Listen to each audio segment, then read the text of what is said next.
ആദ്യം തന്നെ ഒരു കാര്യം പറയാം. നമ്മുടെ സാഫല്യം എന്ന് പറഞ്ഞൊരു സ്റ്റോറി നമ്മുടെ സെക്കൻഡ് ചാനലിൽ നമ്മൾ പോസ്റ്റ് ചെയ്യുന്നുണ്ട്. എൻ്റെ കമ്മ്യൂണിറ്റി പോസ്റ്റ് എടുത്ത് നോക്കിയാൽ സെക്കൻഡ് ചാനൽ നിങ്ങൾക്ക് കാണാൻ പറ്റും. വേണമെങ്കിൽ ഞാൻ ലിങ്കും കൂടി കമൻറ്റിൽ പിൻ ചെയ്ത് കൊടുത്തേക്കാം.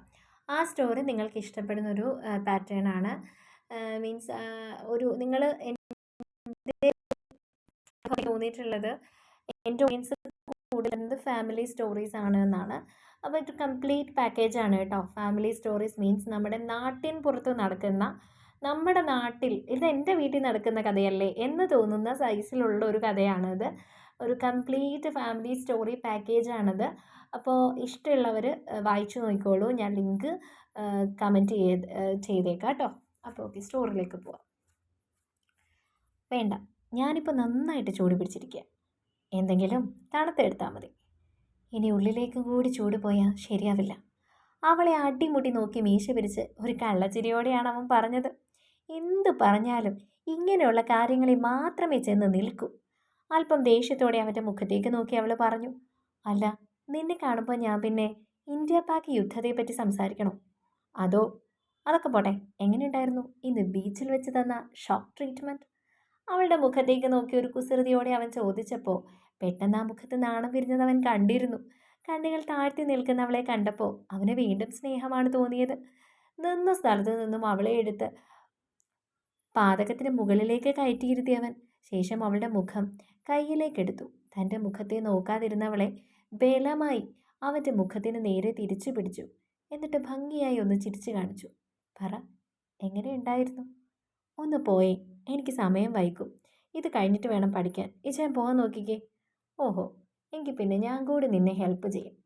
അതും പറഞ്ഞ് അവൻ അവളുടെ കയ്യിലിരുന്ന കത്തി പിടിച്ച് വാങ്ങി ക്യാരറ്റ് അരിയാൻ തുടങ്ങി.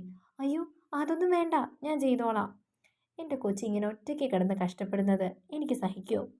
നീ അവിടെ പോയി ചപ്പാത്തി കുഴയ്ക്കാൻ നോക്ക്. ചുമ്മാ തിരിക്കിച്ചായ, അറിയാത്ത പണി ചെയ്യണ്ട. കയ്യോ മറ്റോ മുറിഞ്ഞുണ്ടല്ലോ. കൈയൊന്നും മുറിയില്ല. നീ എന്താ ഓർത്തെ ഇതെനിക്ക് പരിചയമില്ലാത്ത പണിയാണെന്നോ? ഞാൻ നല്ല സൂപ്പറായിട്ട് കുക്ക് ചെയ്യും. നിനക്കറിയാഞ്ഞിട്ടാ. ഇതറിയാത്ത പണിയൊന്നും അല്ല. അപ്പോൾ എല്ലാം അറിയാത്ത പണിയൊന്നുമില്ല അല്ലേ? അവളൊന്ന് ആക്കി ചോദിച്ചു. അറിയാത്ത പണികളൊക്കെ ഉണ്ട്. ഇതുവരെ ചെയ്തു നോക്കാൻ പറ്റാത്ത ചില പണികളൊക്കെ ഉണ്ട്. അതിനൊക്കെ നീയൊരവസരം തന്നാലല്ലേ പറ്റൂ. എനിക്ക് ദേഷ്യം വരുന്നുണ്ട്. അല്പം ദേഷ്യത്തോടെയാണ് അവൾ അവൻ്റെ മുഖത്തേക്ക് നോക്കിയത്. അത് കണ്ടതും അവന് ചിരി വന്നിരുന്നു. സോറി, ഇനി ഇല്ല. നിനക്ക് ഡബിൾ മീനിങ് കോമഡികളോട് അത്ര വലിയ താല്പര്യമില്ലെന്ന് ഞാൻ അറിഞ്ഞില്ല. അതും പറഞ്ഞ് അവൻ ചിരിച്ചു കാണിച്ചപ്പോൾ അവളും ചിരിച്ചു പോയിരുന്നു. അവൾ ചപ്പാത്തി കുഴയ്ക്കുന്ന നേരം കൊണ്ടെല്ലാം അരിഞ്ഞത് അവനാണ്. ചപ്പാത്തി കുഴച്ച് മൂടി വെച്ചതിന് ശേഷം അവൻ അരിഞ്ഞ കഷ്ണങ്ങളെല്ലാം ഇട്ട് അവളെ പെട്ടെന്ന് തന്നെ കുറുമക്കറി ഉണ്ടാക്കി. അത് ടേസ്റ്റ് ചെയ്യാൻ അവൻ്റെ ഉള്ളം കൈയിലേക്ക് ഒഴിച്ചു കൊടുത്തു. ഉപ്പില്ലല്ലോ. അവൻ പറഞ്ഞപ്പോൾ അവൾ കുറച്ചെടുത്ത് അവളുടെ കയ്യിലേക്ക് ഒഴിച്ചൊന്ന് ടേസ്റ്റ് ചെയ്ത് നോക്കി. എനിക്ക് കുഴപ്പമൊന്നും തോന്നിയില്ലല്ലോ.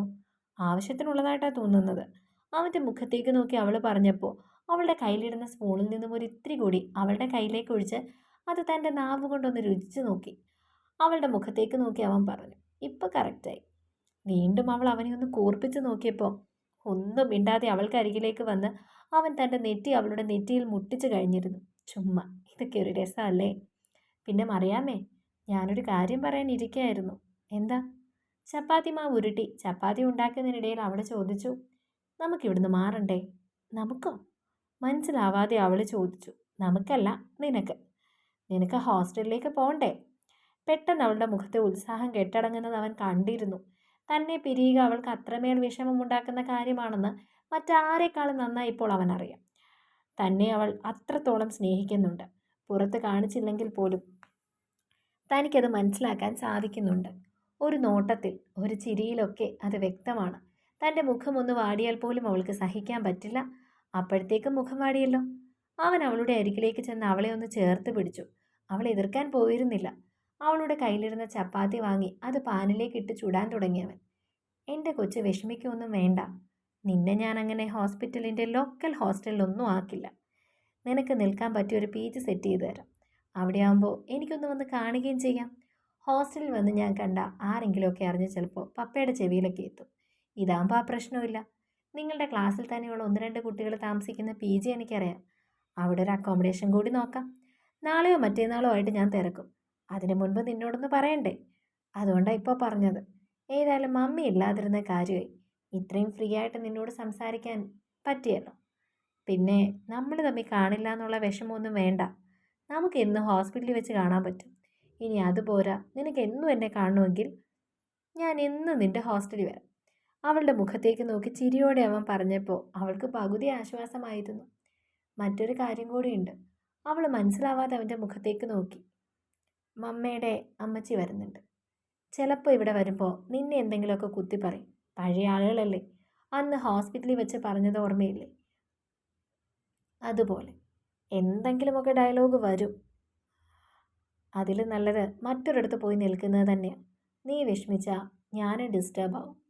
അവളുടെ മുഖത്തേക്ക് നോക്കി ആർദ്രമായി പറഞ്ഞവൻ ആ നിമിഷം തന്നെ അവൾ ഒന്നും നോക്കാതെ അവൻ്റെ നെഞ്ചിലേക്ക് ചാരിയിരുന്നു. അവൻ അവളെ തൻ്റെ നെഞ്ചിലേക്ക് ചേർത്ത് പിടിച്ചു. സത്യം പറഞ്ഞാൽ എനിക്ക് ഓർക്കുമ്പോൾ ഭയങ്കര പേടി തോന്നും.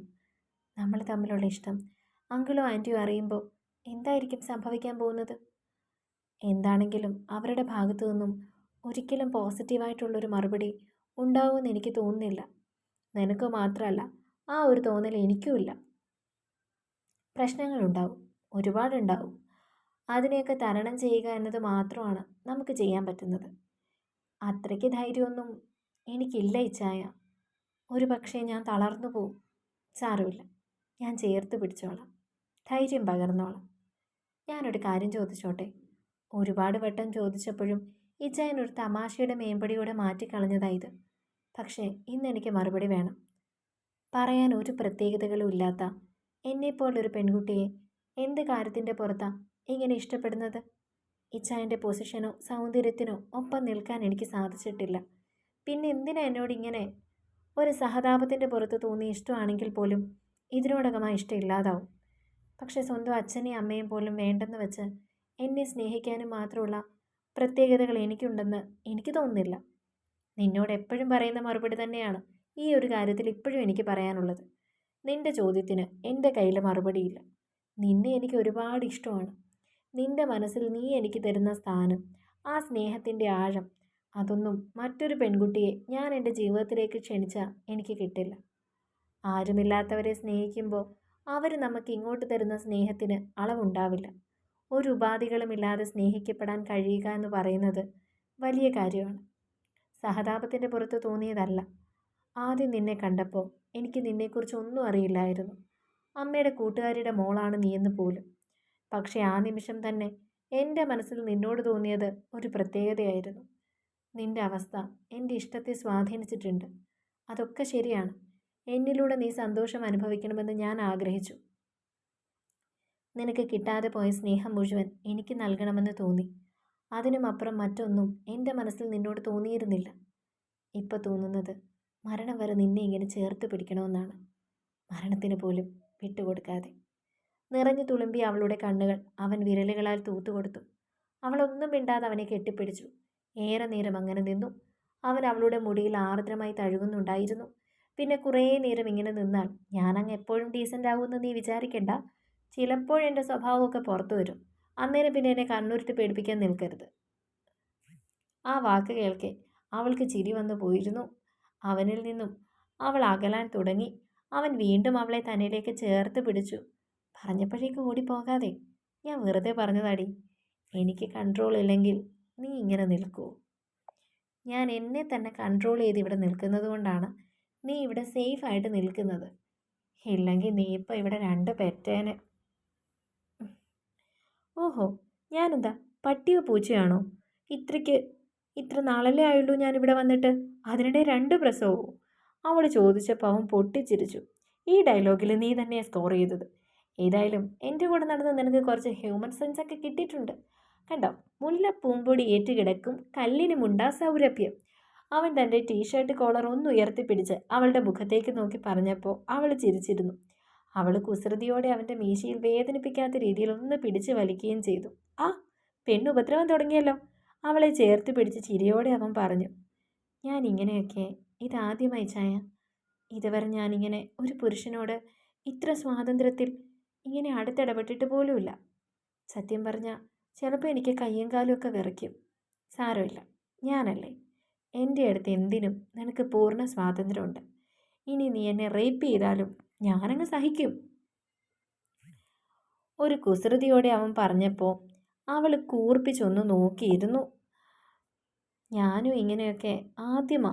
അവളുടെ കൈവിരലുകൾക്ക് മുകളിൽ തൻ്റെ കൈവിരലുകൾ കൊണ്ട് ഇക്കിളിയിട്ട് അവളെ തന്നോട് ചേർത്ത് പിടിച്ച് ആ പുറം കഴുത്തിൽ തൻ്റെ മീശ ഉരസിക്കൊണ്ട് ഏറെ പ്രണയത്തോടെ അവളുടെ മുഖത്തേക്ക് നോക്കി അവൻ പറഞ്ഞു. അവൾക്ക് ഇക്കിളിയും നാണവും ഒക്കെ തോന്നിയിരുന്നു. കുറച്ച് സമയം അവൾ അവൻ്റെ മുഖത്തേക്ക് തന്നെ നോക്കി നിന്നു, ഏറെ പ്രണയത്തോടെ.